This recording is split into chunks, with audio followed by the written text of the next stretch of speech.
The All, Overflowing in Love welcomes Cynthia Greene and James Greene to share strategic tools of how to build marriages that last. James and Cynthia Greene are founders of Marriage Built to Last LLC. They are marriage and relationship visionary strategists. They help couples see what God sees for them. MB2L has the number one couples resource membership program in the entire world, the In Love and Loving It Academy. They provide online courses, workshops, retreats, conferences, and membership club. James and Cynthia are two-time best-selling authors, passionate and prolific speakers, and transparent and transformative relationship coaches. Their goal is to help eradicate divorce by providing couples with tools that build marriages that last. They have been affectionately nicknamed America's favorite couple. Hello, I am Katrina Curry, your host, and I'm here with James and Cynthia. And let me tell you, this couple is amazing. They are the CEOs of Marriage Built to Last movement. And you know, my husband and I are on the movement of marriages. We want to change the culture. Marriage is a wonderful thing. And so we welcome James and Cynthia today. And not only do they have that platform, and this is how I met them through their breakfast on Saturdays. I love it, love it, love it. Breakfast with the Greenes on Saturdays. You really need to check them out. You will enjoy it. So welcome. Glad to have you on. Thank you. Thank you for having us. It's our pleasure to be on your show. So I showed my husband is usually traveling, and he is traveling right now to Virginia. His job is designer engineer. But I was showing him some clips, and I said, I just love this couple. So I was just drawn to you all. And so this is how I got acquainted with you all. And just like I became a faithful viewer, so many other people became faithful viewers and are faithful viewers. I love your spontaneity, your engagement, your interaction, your communication. Everything felt right. It feels genuine. And you can feel the love, and you can feel the interaction and the engagement. So what prompted you both to start this type of platform to let us in your kitchen every Saturday morning? And maybe some parts may be scripted, but you can't script everything when you're cooking, because no. Yeah. It's funny you ask, because it started because usually I'm the breakfast cooker. Cynthia usually cooks dinner. I usually cook breakfast. So one day I was making breakfast for the both of us, and she said, "You know what? I'm gonna tape you." Because we were snowed in. It was a snow day. It was a day that everybody was snowed in, and he was clowning around in the kitchen. And he started, he just started talking about, we were talking relationship something. Mm-hmm. And I just turned on the camera. He didn't even know he was being taped. Wow. And then we got so much comments from it that I did it a couple more times, and then we started doing it together. Right. So it really happened by fluke. And someone said, y'all need to make a show of that. So of course we got the graphics made. Right. And we transitioned into it. And it's funny that, like you said, the spontaneity, but we had to work to get it, because us sharing the stove is not, we had to have rules. Okay, you stay on your side, I'll stay on my side. You do this part, I'll do this part. Yes. Because I know we have a habit saying, wait, you should be stirring that more. No, you stay over there. So we had to have rules. and we still have that conflict when it's so. Yes. Yes. And we still have that conflict. Yes. So we have to have a discussion every time before we go live. So that's amazing. I'm so glad that you brought that up. Even in your differences, and even in you all staying in your lane, and sometimes there's not really conflict, but there's this, okay, well, I know you have this expectation for me to stir this a little more or whatever, or add a little more salt or pepper, whatever, but you all respect one another and you're making it work. And that's marriage, that you respect one another. Yeah, we're different people, we're different individuals, but So help us, guide us through that, because you said you have this conversation, these ground rules every Saturday, and you have to kind of remind each other. So what's the playbook for that, for those, can you put that into layman's terms, practical terms, how we should react in our marriages? Mm-hmm. Yeah, so, you know, a lot of times we talk to couples, we find that, you know, they plan the wedding, have this big wedding, and they get married, and they never talk about what it's going to be like when they move in together. And so they get in the house and they have all these expectations that they never talked about, and that's when the conflict comes up.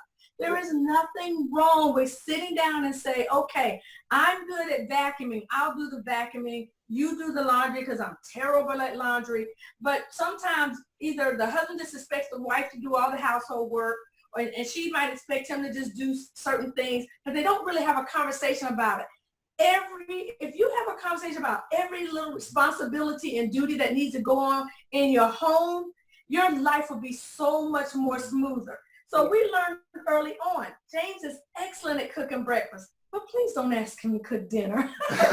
and that's what we said. And we relate breakfast to like the marriage, because to have a great breakfast, you have to have all the right ingredients. Yes. That's just like a marriage. You have to have the right ingredients to make your marriage successful, to have that special flavor, so to speak, to make sure the meal is good. So that's what we have to do. And we actually talk about it, because like you said, we have to talk about what we're going to make, what she's going to make, what I'm going to make. So it's having a conversation and how we bring it together. So it's the same in a marriage. You have to have that conversation, okay, roles and responsibilities. Here's what I'll do. Here's what you do. Then make sure we're on the same page, and make sure you have a marriage that's truly built to last. Awesome. Awesome. You're really preaching and dropping great nuggets right now. I wanted to share this with you all. I've been married for 24 years, and this question is Awesome. Thank you. It's kind of based on kind of where you start. You know, all of us get married in different seasons. I also my first marriage was an abusive marriage. So this is my second marriage. But my question is, marriage has a lot of seasons, and we have this journey together. What are some of the key values? For instance, we've just had an older son. Him and his wife got a home. We are seeing a 23-year-old going to his home. So we've seen our kids grow up, and now this is my particular situation, but I want you to speak to the gravity of many. But now we're in that season where I'm taking care of my mom, and it takes a lot of my time. We have navigated it pretty well. And my sister and I share that responsibility. But those are the different seasons that we go through. What is the key wisdom in those different seasons of our lives, where you have children, you don't have children, you send them to college and they get married, and now it's parent time, and you know, whatever the season may be, what are these key wisdom? Because I know y'all got some wisdom out there. So there's several things. Mm-hmm. You're in what you call the sandwich generation. So just like taking care of your parent, it's almost just like when you had small children, you were taking care of small children or a baby, right? Mm-hmm. Couples have to make sure they don't forget about themselves, okay? So when you know your sister is going to have your mom, you and your husband should have already had a conversation. Okay, so next week, we're going to go on date night. We're going to go out on Thursday night. We're going to do this, this, this, and this. Or it can be spontaneous, but know that one of those nights is going to be the two of yours. And because the burden is mostly on you because it's your parent, you got to make sure you plan out some time for yourself too. We can't leave it to, it just happening, just like in our marriage. We have to make sure that we are going out on dates and spending quality time together, having fun. But we also got to make sure we're having quality time to sit down and talk about real issues, real concerns. We call it things of the heart. A lot of couples don't sit down and truly talk about the things of their heart, right, so that their spouse can understand them. Because the reality is, you're right, not only do we go through seasons, but we grow into different people in those seasons. That's true. What I did in 5 years ago season and who I was then is not who I am now. I may not enjoy or want to do the same things, go to the same places. I'm not hanging around the same people. I may have a whole different career. So we have to talk about those seasons with our spouse and with ourselves. We have to be honest with ourselves. What do you want in this season? What do you want to see for yourself in this season, especially when you have your free time? Right, and that's something we talk to couples about, because we know that, as life goes on, you don't do the same things you did 20 years ago. That's cool. Everyone evolves. So in order for your marriage to evolve, you have to talk about it, like Cynthia said, matters of the heart, so you can evolve together, so you can grow together. Because we always say, if you're not growing together, then what are you doing? Growing apart. Right. So you have to have those conversations. So you have to make time for each other. And that is the key. You have to actually sit down and have those conversations about, okay, this is our time. What do you want to do during our time? Because you always have to keep those lines of communication open. And like we always say, be clear and direct, because you have to talk about how you truly feel. And you don't say, well, you're doing this or you're doing that. You have to say, when this happens, this is how I feel. So you have to say, okay, I feel like this. So how can I help you not feel like that? What can we do together? Because we always say that it's a we. What can we do together? Because you stand at the altar and talk about I do. The pastor says, do you solemnly swear I do? And then you think, okay, now what do I have to do? But no, it's what do we have to do together so we can be on one accord, so we can grow together as one. Wow, powerful. You mentioned something about us growing, and my husband and I constantly talk about that, and we talk to couples too. And one of the things people say, well, I did the 5 love languages test, but I tell them sometimes you have to go back to those. That's right. Because we change, we evolve. Right. I may have liked gifts 20 years ago, but now I need some acts of kindness. I have my mama. And that's so true, because you can say you like gifts before. Now it's not about material things. It's about spending that quality time together. Because I know Cynthia's love language is quality time. Right. So there's times when I have to turn off some sports and give her what she needs, because we always talking about filling that love tank. You can't always keep your love tank on empty, or things are gonna. Or leave your spouse's love tank on empty. So you have to fill it up. You have to give your spouse what they need. Whether it's that season, whether it's that time, give them what they need so their love tank can be full. So when you say, okay, I'm able to go out and play a round of golf, well, go ahead. My love tank is full. I'll just be right here when you get back. And in acts of service, I can understand that for you, because you're now taking care of your mom. So you need someone to help you take care of you. Somebody to just give you an extra hand, an extra little bit of love and care and attention. And help you with a few things that they wouldn't normally help you with. Right. So it may not just be coming from your husband either, though. You may need a little extra help from your kids or a girlfriend. But, when you are doing things like that, raising a baby or a parent, you do need those extra care for yourself. Right. And that's something that I actually talked about on Breakfast with the Greens. We talk about, you want to be that guy, you want to be that man, let your wife relax on. Help take the burden off of her. And especially for you, if you're taking care of a parent or even a child, why don't you help out? Say, baby, why don't you relax? Because let's be honest, women need a little bit more sleep than men. You don't want them, because if they don't get enough sleep, you're going to pay for it the next day, because they're going to be grouchy, they're going to be grumpy. So what do? Baby, why don't you go relax? I'll do the dishes. I'll clean up the kitchen. Can you imagine if husbands really did that for our wives? Now, my husband does do it. I'm not saying all the time, but every now and then he does do that. He'll say, oh, baby, don't worry about cooking today. We'll just grab something. Right. Or we'll just find something in the fridge.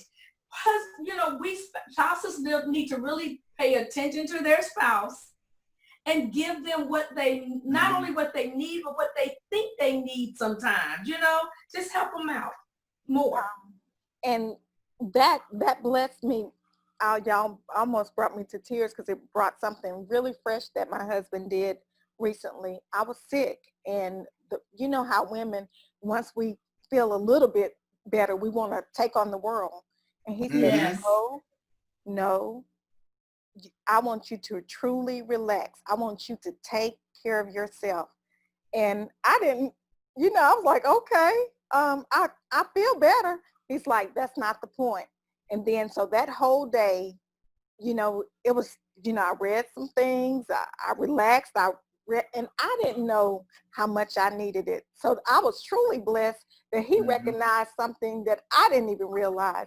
And then the next day when he took me out for a massage and stuff, I started crying and he was like, are you okay? I said, I didn't even know I needed this. And I'm so blessed that you recognize that I needed this and that I wasn't even, I said, I've been doing so much that I've been unconscious of even my need.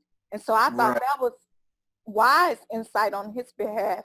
And then of course, it made me reciprocate. Yeah. So. And that's what something we talk about. You need to study your spouse, see what they need. So then when you give them what they need, just think they're going to turn around and give you what you need. We say, try to outlove your spouse. That's right. Try to outlove them. So if you try to outlove them, they're going to try to outlove you. And just think of all that love you're giving to each other. So good. So good.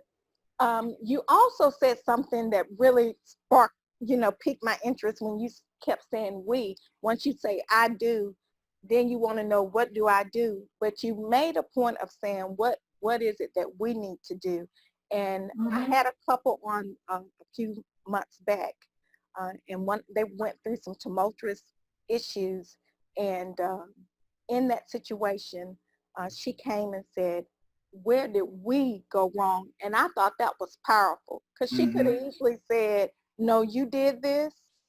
You on your own, brother, but she said, where did we go wrong? Right, because we talk to couples and sometimes you'll hear one of the spouses say, I did everything I could. I did this. I did that. I'm sorry. I put everything into this marriage. I can't do no more. See, in this I. Did you think about what did we do? What did we put into this marriage? Where did we go wrong? Right. It's about we now. Because once you say I do, people focus on the I. What do I have to do so I can grow this marriage? What do I have to do to make this marriage work? And their focus should be on what do we have to do together. Now we committed to each other. We're one. So we need to be thinking about what do we need to do together so we can grow together, so we can be as one, so we can have a happy marriage. We're actually teaching a master class in August called From I Do to We Do, teaching couples how to be a stronger we, how to come up with strategies to be a stronger we. Yes. As you have been speaking and sharing, in today's culture, it is so easy to get a divorce. What are your guidelines? What is, sometimes I just feel like people are just saying, I'm done. And, I read stories about this photographer said he said it's getting to the point before I can even get the wedding pictures to them, they've already either separated. And I said, are you serious? And, he wrote it. He said, yes, they're already out the door. And so what do you think the hyper culture of, I'm done. I'm just done. What do you think, the hyper culture? Yeah, it's like just an elevated culture to. Oh, well, it's a couple of things. First of all, a lot of young people aren't, they say statistics show that young people aren't getting married at all. They just don't think it's important. They just don't think it's worth it. They don't see good quality marriage role models. Right. And so then when they do get married, because they have the microwave mindset, they call it, where if it's not quick done and ready, then, they just don't want it or they just move on. And so it's the mindset before they get married. A lot of people aren't doing premarital counseling or coaching. People are, like we said, getting married and they're not talking about what is the marriage is going to look like 5 years down the road, 10 years down the road. That's why we're visionary strategies. We believe that God puts every couple together for a reason. They have a purpose. And so we help them to visualize and come up with their vision that God had and purpose that God has for them in their marriage. And then we help them create strategies to achieve them, whether that's 5 years down the road, 10 years down the road, or 1 week from now. Okay, you have to have strategies. But too often we hear couples that are like we're coaching a couple right now. We did not know until we've been coaching them about 2-3 months, I think. Mm-hmm. They told us that they were planning to get a divorce before that we were their last straw. They were already planning to get a divorce. And we found out that they just weren't talking about matters of the heart. Right. He had things on his heart and in his mind. She did, and they didn't feel like they could talk about it because they felt like it would blow up into an argument. I said, you're arguing all the time anyway about silly things. Why don't you argue about the things that really matter to you? And then when you work through those, that's when you have a great relationship. Right. So couples don't realize when you can talk through these issues, that's what makes you have a strong relationship. Think about it on your job. On your job, they give you a task to do. It's brand new to you. You're like, oh my gosh, I don't know how to do this. You keep reading the manual, you're job shadowing someone, you're learning. But people get into marriage and they think that the other person is just supposed to know. It's supposed to just work out. You got to learn strategies and tools to have a great marriage, and don't be so quick to give up. Right. Like Cynthia said, and it was a key what she said about some of the things don't even matter at all. Here's how we look at marriage. What is marriage? We say marriage is two imperfect people who covenant together to glorify God in their imperfect state. None of us are perfect, but you cannot focus on the other person's imperfections, because if you start focusing on the other person's imperfections, you truly can't get out of your marriage everything that you need, everything that God has for you. You know, and that's why I think people grow apart, because they're focusing on those imperfections. You know, because say you're dating and you didn't know certain stuff, about that person. So now when you get married and you move in together, maybe you didn't know that they leave laundry, dirty clothes laying all around, or whatever the case may be. Now you're focusing on those imperfections. Why do you have to leave clothes laying around? Why do you have to leave dirty dishes all the time? See, now and it's something that Cynthia said, it doesn't even matter anyway. So I think that is leading to a lot of couples just walking away. I can't do this anymore. He does this or she does this, and I can't take it. Instead of focusing on the two of you and what you can do to overcome that, because them little problems don't even matter. They're minor. Focus on the big picture. Yes. And you hit it. If you have a vision, if you have a God-ordained vision, you will not perish. He said you perish because, lack of vision, you perish. So, and your marriage can't live. You can't live. I mean, you can live in your body, but as healthy beings, as a healthy marriage, as pouring into one another, because there's no reason to have boundaries. There's no reason to have commitment if it doesn't have life. So yeah, I get that. Great show. Great information. So what, you said that you all are strategists. How can people get in contact with you if they say, hey, these two people spoke to my heart. They talked about vision. We don't even have a vision. Say it's that deep that they don't even have a vision. They can't even see a vision with one another anymore, or never really considered that, because like you said, a lot of us are out here getting married without premarital counseling, without some type of guidance to know that, hey, you need a vision. You need an idea, a direction of where this marriage is going. So how do they get in contact with you, and what all do you do? I know you shared about the strategy portion, but what are some other things that you do to make marriages healthy? Because I'm loving this conversation. I really am. So you can go to our website and fill out a contact form, and our email address is on our website, marriagebuilttolast.com. That's the number 2, marriagebuilttolast.com. You can also go to calendly.com/MB2L/30MIN, and you can book an appointment right away, and we will get back to you within 24 to 48 hours. But the things that we do so many things. The first thing is, like we said, you sit down, you talk to the couple, you find out what their goals are, and you help them through those goals, figure out what their purpose for being married is, and help them create a vision. And we literally have them write out a vision for their marriage and the goals that they want to accomplish in their marriage. And then, from there, we have them do an assessment. It's a national assessment that's used by therapists and psychiatrists. We then walk them through, so many strategy sessions depending on what type of contract they like to sign. The other things that we offer couples, we have the #1 marriage resource couples club in the world. So we have a couples membership program called In Love and Loving It. We love that program. Right. Because let me just say that program is so good because, people talk about divorce. Oh, 50% of married couples end in divorce, but they never, ever seem to talk about that other 50% that are doing good. Right. That 50% that are thriving. That's why and there's people out there that are in love and they love it. They love being in love. They love being married. So that's what we try to do. We try to use this program to help them get to that point where they love being married.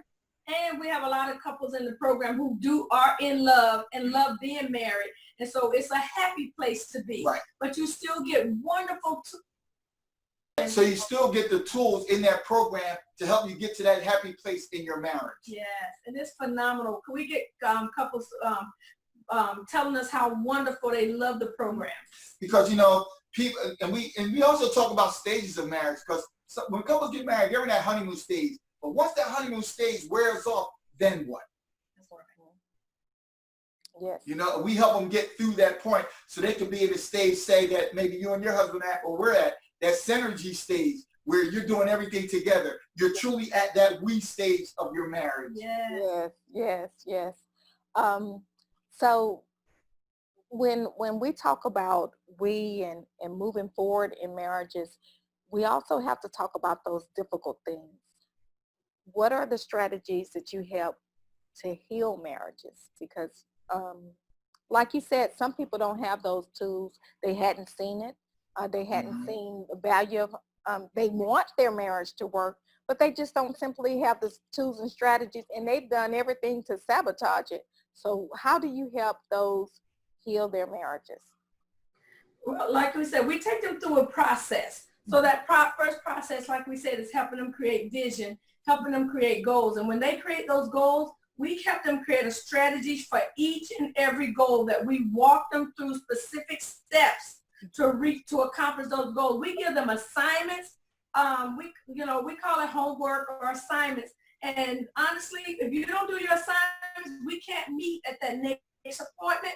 We will reschedule until your homework has been done because, repetition is the key. So you got to practice what you preach. Right. So if you're not going to do what it takes to overcome something, then you'll never overcome it. And why, when Cynthia said goals, why are goals important? Because when you think about couples, like you said, they're having those problems, maybe that conflict, that's because they're not trying to achieve the same goal together.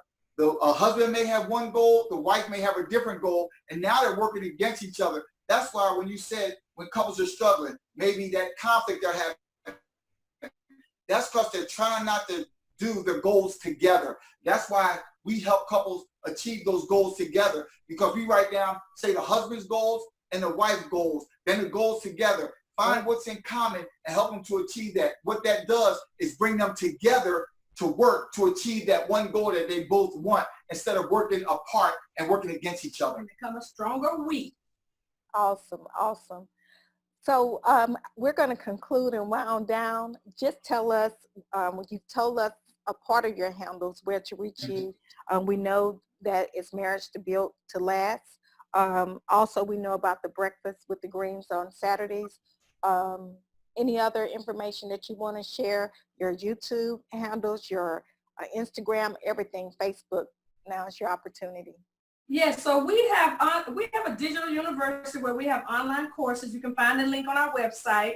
We also, we do challenges all the time. So we're getting ready to do a 5-day kiss challenge in August, which we will also be having it's free, and then we're having a free master class in August.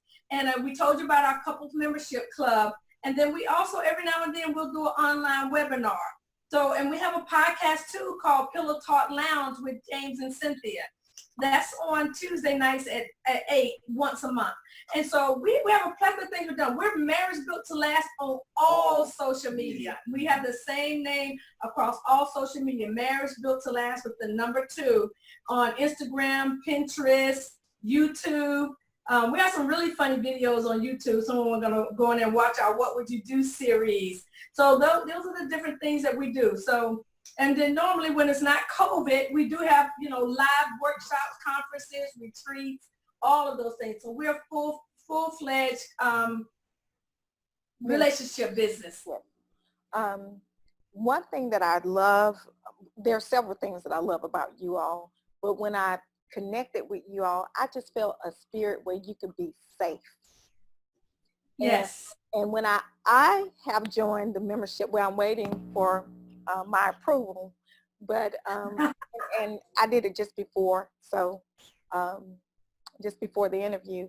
But one thing that I loved when I went through the questions, that you asked the right questions, and I felt not just with those questions, but just our interaction before the interview and now, that you create a space, a safe space.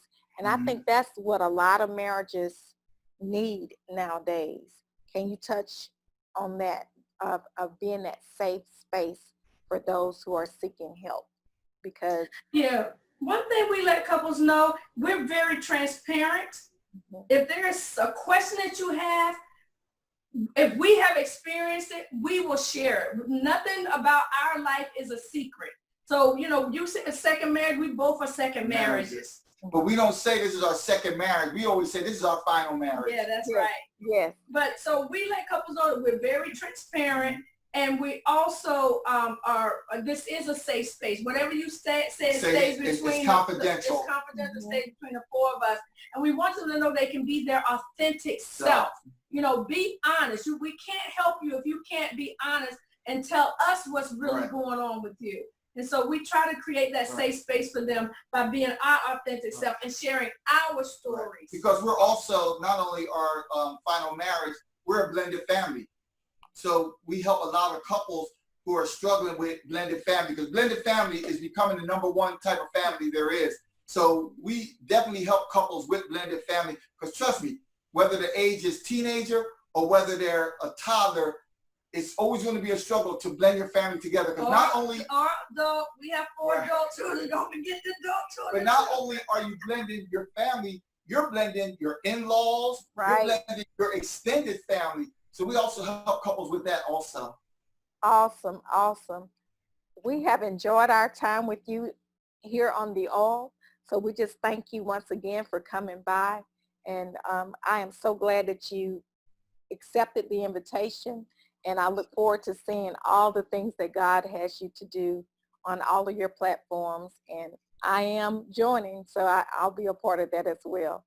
Thanks. Awesome. And as usual, I end The All with a kiss. Yes. Love. Thank you. Thank you for having us. We appreciate it. It was our pleasure. Awesome. Thank you. All right. Take care. Okay.